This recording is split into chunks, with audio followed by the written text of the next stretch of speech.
When you're ready. My name is Nathan Marisic, and today I will be presenting on pine tar properties in the context of medical sutures.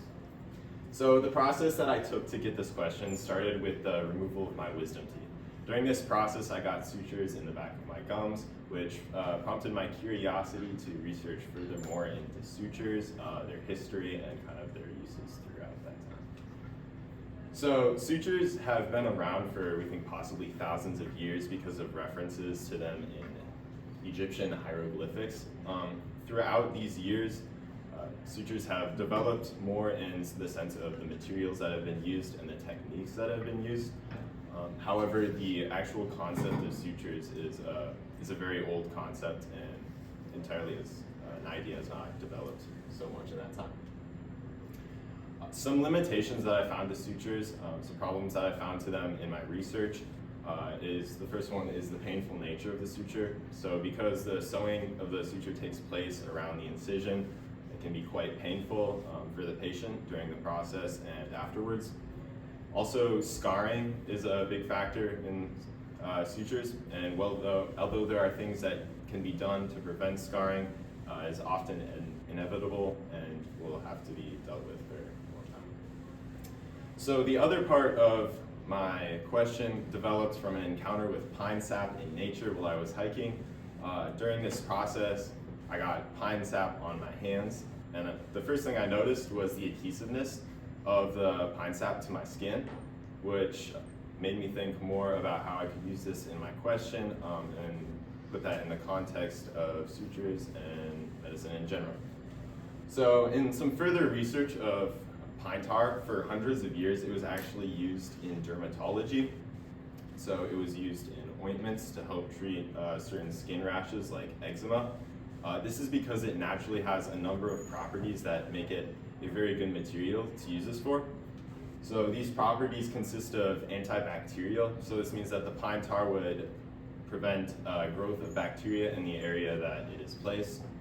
It is anti-inflammatory, so it would help with the reduction of inflammation in that area, as well as antifungal, which obviously would help prevent the growth of fungus with use of pine tar, and antipruritic, which would help prevent itching.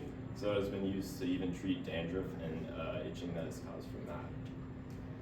So with the combination of my experience of my wisdom teeth, my research on sutures, my experience with pine tar, and the research that resulted from that, I developed my question, is pine tar a viable alternative to medical sutures? So in this process, I decided to take two main properties of pine tar that I wanted to research because I felt they were the most important in determining whether they were viable alternatives. So in the first phase, I tested the adhesiveness of the pine tar. While in the second phase, I tested the antibacterial properties of the pine tar. My methodology was experimental. The first phase was a trial and error process, while the second phase was an examination of the growth of bacteria. Like I said, the first phase of my experimentation was testing the adhesiveness of pine tar. This was conducted trial error of 3 main trials. During all these trials, I used pig epidermis because it is the most similar to human epidermis, just trying to keep the simulation of real medical context similar throughout my experiment. So in the first trial, as you can see here, I took a strip of pig epidermis, made an incision down the middle, and placed a thin layer of pine tar across that incision. This sample was then refrigerated and examined over the following days to test the adhesiveness. In my second trial, similarly, a strip of epidermis was made with an incision down the middle. However, in this experiment, or in this trial of testing, a thicker layer of pine tar was placed across the incision to increase the surface area in which the adhesive structure could be made. In the third trial, similarly to the first two, the strip of pine tar was made, the incision was made down the middle. However, in this, I used both the pure pine tar solution that was used in the previous 2 trials, as well as a Loctite plastic bonder to increase the adhesiveness of the pine tar solution onto the skin. So my results of phase 1. During this phase, I encountered a number of problems, mostly due to the necessity of the epidermis to retain its moisture. Well, the pine tar needed to dry out in order to create that adhesive structure. So while the samples were refrigerated, the epidermis was able to keep this moisture. However, it was very difficult for the pine tar to dry, lose this moisture, and create that adhesive structure. When the pine tar samples when the epidermis samples with the pine tar were kept at room temperature, as you can see in the far picture over there, the epidermis dried out, the cells lost their moisture, and the incision expanded, breaking the seal that was made by the pine tar. So ultimately, the trial 3 was the most successful. It is taken into account that this is not because of the actual adhesiveness of the pine tar, but rather the additional adhesive bonder that was placed into the solution and was significantly more successful than my other trials. So in the second phase of experimentation, I tested the antibacterial properties of pine tar. So in this experiment, I used the trial 3 samples of the thick layer of pine tar and plastic adhesive. And however, in this phase of experimentation, I used a staph bacteria, which is a skin bacteria.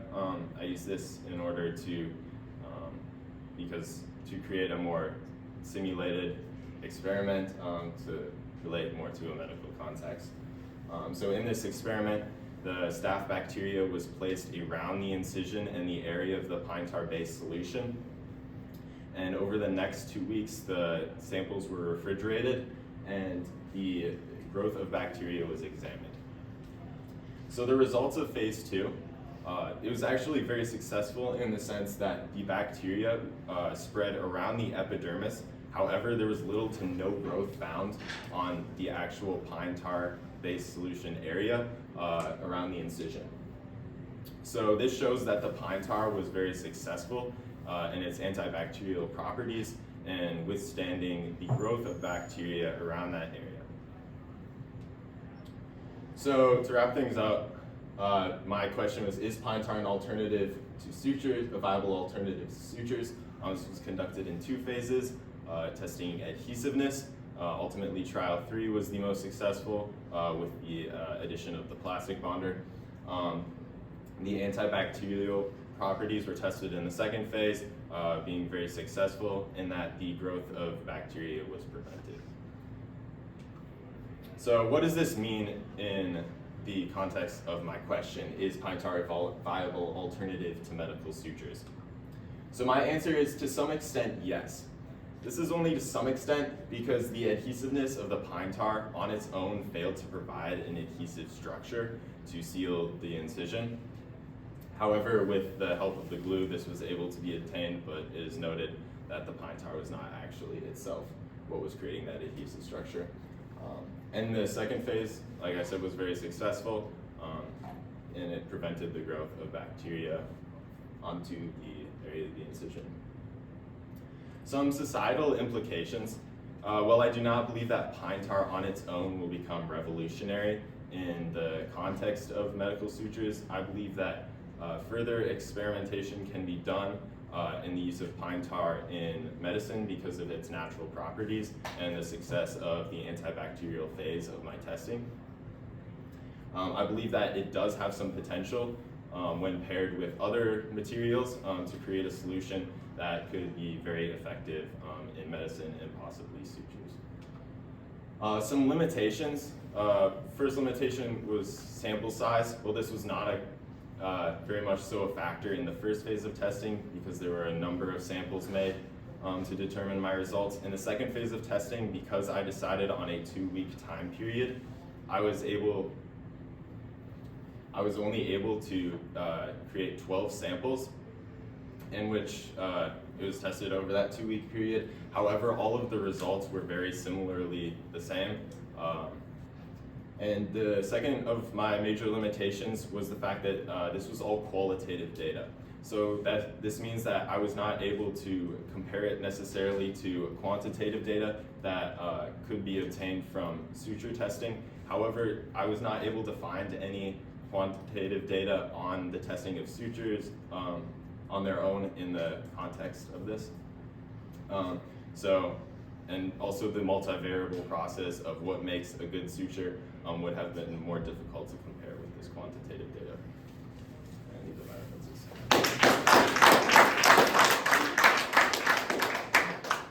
All right, excuse me, some questions. How did the choices you made when designing or implementing your research method impact the process? Yeah, so I think the combination of like my two inquiries about sutures and then about pine tar, I think both my research on those coming together, I think that portion of designing my process really kind of shaped how the project would go. Also choosing, originally I had thought I would test more properties, but just because of time, I decided to focus more in on the two properties that I thought were the most important in the context of sutures. And so I think that helps shape my question, my answer. How does your new, how do findings provide directions for future research in this field? I think that, well, the adhesiveness section of my experiment was not super successful. I think the antibacterial phase of my testing leaves potential for further experimentation. Like I said at the end, I think it would be really interesting to see how this could be applied when added with other materials and in other medical contexts other than just sutures. Yeah. Okay, thank you. If you could revisit the research process, what would you do differently and why? I think ideally I would want to test more comparatively to sutures. I was not able to do this just because I wanted to focus really in on pine tar and its process in the sutures, but I think it would be very interesting to set up a similar experiment using just normal medical sutures and seeing how those results compare specifically.